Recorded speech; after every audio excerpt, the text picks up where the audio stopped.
Hello and welcome. I'm Sarah Mueller, a reporter with Forbes, and today I am joined by Iowa State Representative Jennifer Konfrst. Thank you so much for joining me. Thrilled to be here. Thanks for taking the time to talk about Iowa races.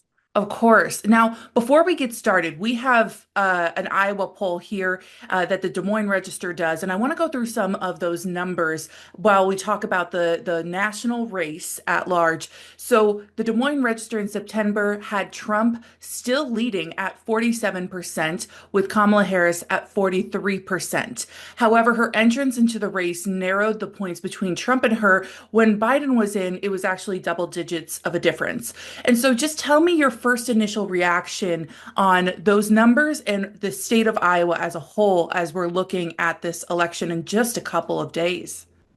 You bet. You know, when I saw the data, we all know we believe the Iowa poll. We've all learned long ago that the Iowa poll is a really good reflection of what Iowans are thinking. And so when I saw it, I was relieved, obviously because the race is closer, but also because it matched the polling we had. We've seen internally that the race has really narrowed at the top of the ticket as enthusiasm among Democrats and people who are looking for a different election this time than 2020 are really reacting well to the entrance of Kamala Harris into the race. So great news up and down. And it really just made us feel vindicated or validated that our research was also showing the same thing. And it's not just in metro areas, it's in non-metro areas. In Western Iowa, we're seeing really big differences between where President Biden was compared to Donald Trump and then compared to where Vice President Harris is compared to Donald Trump. It just feels like a more level playing field. And what do you think the Kamala Harris campaign needs to do to kind of close that last minute gap here in these last few days? You know, I like to say that our biggest opponent right now is apathy or the couch or staying home. And she just really needs to remind Iowans about what the choice in this election is. And a lot of folks have a lot of thoughts on Donald Trump, good, bad, or otherwise, and maybe don't have all the information they need about Kamala Harris. And so I encourage people to really get engaged with the campaign, learn a little bit about her, because a lot of people who hear her like her message and like the contrast there. So, what the Harris campaign really needs to do, I think, is continue to make the case, continue to put the vice president out there, speaking plainly, candidly, and honestly with voters, and give Iowans a chance to just hear what she stands for and what she will do in office. Because we already know what Donald Trump's going to do in office because he's told us and we've seen it. So they really just need to make sure they're making that case, that closing argument with Iowa voters. For those who don't know, the U.S. House and Senate seats are all currently red. Our House seats are up for election this cycle. So, what do you think will happen if Donald Trump does win this presidency? Do you think that will impact the rest of the ballot for Iowa? It's hard to know because we see that these down ballot races in the last two presidential cycles have outperformed at the top of the ticket in many ways, and certainly at the state legislative level. But we know that of the four congressional seats in Iowa, two of them are targeted by both parties pretty heavily. And anyone in Iowa who is watching the news certainly can see the advertising money being spent for those two races in Iowa, in the first congressional district and the third.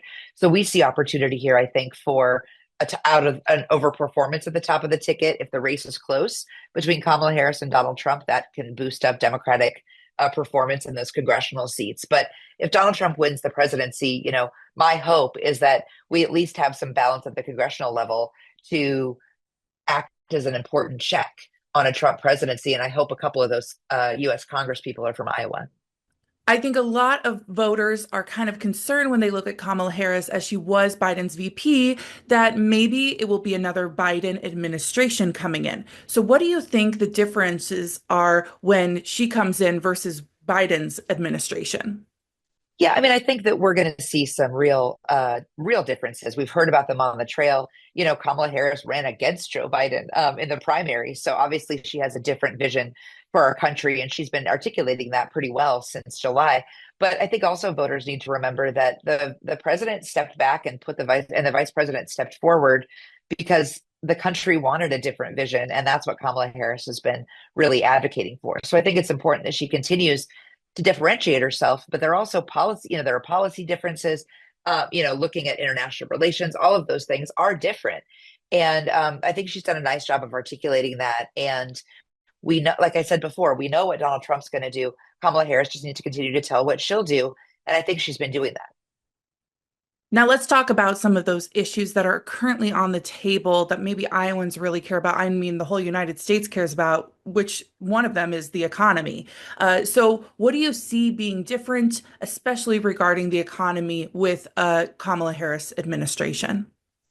Yeah, I think that what we see is a real focus from the Harris administration, future Harris administration, the campaign right now on the middle class, right? We're hearing it at the doors. Iowans feel and Americans feel that the middle class has sort of been left behind in the economy, and Kamala Harris wants to just put a laser focus on those middle class voters and make sure that tax relief goes to those middle class voters, make sure that wages and things like wage theft and the ability to collectively bargain, all of those things are important for middle class everyday Americans, and they want to hear that somebody's looking out for them. I think people feel very they feel that, and I agree, that the richest Americans, they've had their shot, they've had their fair share. Now it's time to let that money, the focus, the energy, the economic strategy be focused squarely on the middle class, and that's what Kamala Harris has been talking about so much.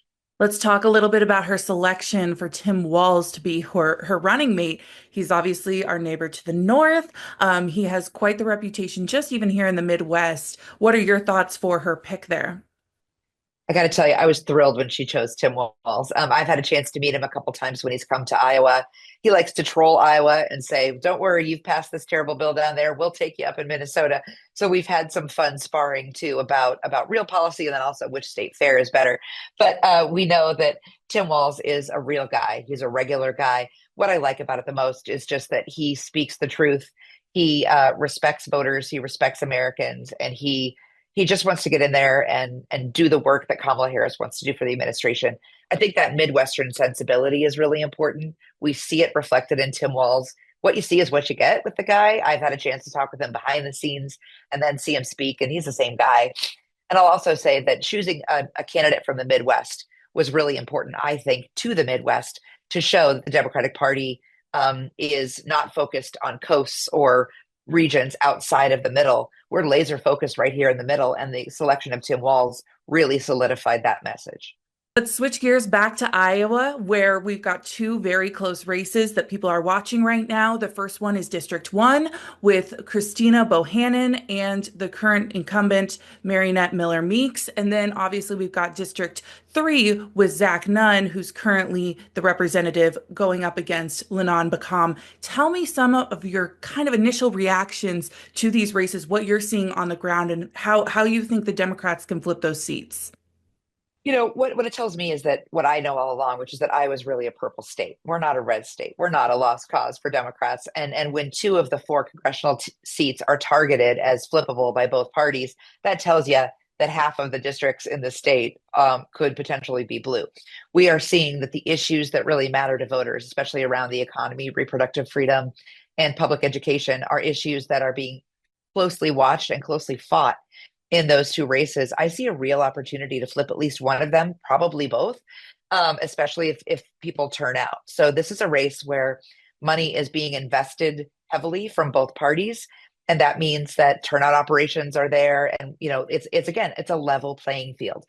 And then I think when it's a level playing field, voters have a real choice and they're informed about both candidates. They're informed about the race in a way that's important for democracy. So the fact that we're tired of direct mail and we're tired of television advertising, we also should be grateful that we have these races that are really giving voters a lot of information, a lot of opportunity to really dig deep and decide who they want to vote for and really see a clear choice in each of those districts. I do see positive things happening in those districts on election night for Democrats. I think it's interesting you called out that Iowa is still a purple state. And when I spoke to an expert when I was covering the caucuses, he kind of said the same thing. Yes, it is Republican now, but that's if we just look at the last couple of elections. We need to look at the grand scheme of things that it can flip all the time. So, what do you think is what are you guys doing as the leader of the Democrats to get people out there to vote, to kind of sway maybe some of those independent voters, because we know that they are the key to this next election? For sure. I mean, turnout is everything. You hear it all the time. I will say that about 90,000 Democrats didn't vote in 2022 who normally vote. And so we've been working on getting Democrats motivated and excited, and Kamala Harris certainly helped that cause in terms of Democratic motivation. But then those no party voters in the middle, it's really about pointing out who is listening and who is playing politics. And so we're making them the clear point that we're responding to what you want. And if you feel that things have gone a little too far to one side, let's bring some balance back in the state, right? No one's asking for Democrats to be in charge of everything in the state. We're saying, let's bring some balance back, maybe make it a little less tilted. And Iowans are responding to that message. They really like the idea of divided government. That's who we've always been. And I think they like the idea of having folks be a check on each other. And so when we've gone more red in the last few years, even independents have said, okay, let's bring things back into balance a little bit. So we feel that that message is resonating well with voters. We're not here to talk about, really dramatic, extreme decisions. We're here to talk about you care about public education. So do we. Let's have a conversation. The stage is so different today than it was even 2 or 4 years ago when people were going to polling booths to vote. So let's talk a little bit about, I want to talk about Kim Reynolds and her situation in this because she did endorse Ron DeSantis, and now she's been quiet, saying she's not going to endorse. Obviously, she's had a conflicting relationship with Donald Trump.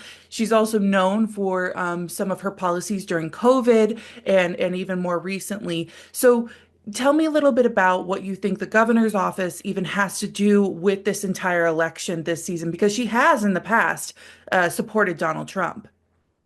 Yeah, there is a picture of her supporting him at the Republican National Convention wearing a lovely sparkly coat. So, maybe she's jumped right in. I don't know. But look, the policies of the Republican Party in the last few years have been directly the policies of Kim Reynolds. And school vouchers, cuts to the area education agencies, an abortion ban in the state, those were all led very strongly by Governor Reynolds. In fact, when she couldn't get school vouchers passed in the legislature, she primaried members of her own party with candidates that she had selected solely so that she could pass school vouchers. And so she really does lead the Republican Party in a way that sometimes seems to be that the Republican legislators seem to work for the governor and not for the voters. And we've been trying to point that out as well. She is a very strong leader in that party, and she has pushed for her agenda pretty strongly. And oftentimes that agenda goes against what Iowans want. And so we've been working to point out just sort of the entire ecosystem that has gone a little too political. And, Governor Reynolds is certainly, while she's not on the ticket this year, certainly a factor in this race because these are her policies. This is a referendum on her policies as much as it is a referendum on the Republican legislature. Before I let you go, obviously here in Iowa, we know that Lieutenant Governor Greg has stepped down. And again, like I said, kind of radio silence from the governor's office for this election. How do you think that's going to impact the voter turnout? We always talk about endorsements and how much Mhm. value they hold. And so the fact that she's not giving one, the fact that I feel like there's just been a lot of silence from the governor's office. How do you think that's going to impact voter turnout or even the election results? Yeah, I think that, I definitely feel like enthusiasm and energy is in our favor this time, in Democrats' favor. There's a lot of defense being played by the Republicans because a lot of the policies that they passed are not popular, and we've been doing our best to point that out. Same at the congressional level. And so I do think that, if it's 10 days, 11, whatever it is, I don't know anymore how many days are left until election day, but we do know that voters are on our side are motivated, excited, and fired up to vote. And I'm not seeing that same energy on the other side. And part of that might be some silence. Part of that might be that they're focused on getting a new lieutenant governor. Whoever she picks might end up meaning a special election in a legislative race, right? Or it might end up meaning a new appointment of a new, department head or something like that. So it really does set in motion a lot of different things. The fact she's not doing it until after the election tells me that she doesn't want it to impact the electoral outcomes. And if a decision like that's going to impact the electoral outcomes, you're not in a great position. So we feel really good that we've got the momentum and energy on our side this year. I'd rather be us than them at this point in the election. Now, before I let you go, do you have any final messages to Iowa voters or even the nation at large as they go out and vote, maybe whether that has to do with the national races or just here at home? think the biggest thing is that, we just need people to vote. And, this is the time when people are deciding, do I want to vote or not? Am I burned out on politics or not? Your vote really does matter. And so, you don't need to know, when you go to the ballot, vote for the races that you know and understand. Don't be intimidated by what you feel like might be a lack of information. You have information out there. You're an informed voter. You need to make your voice heard.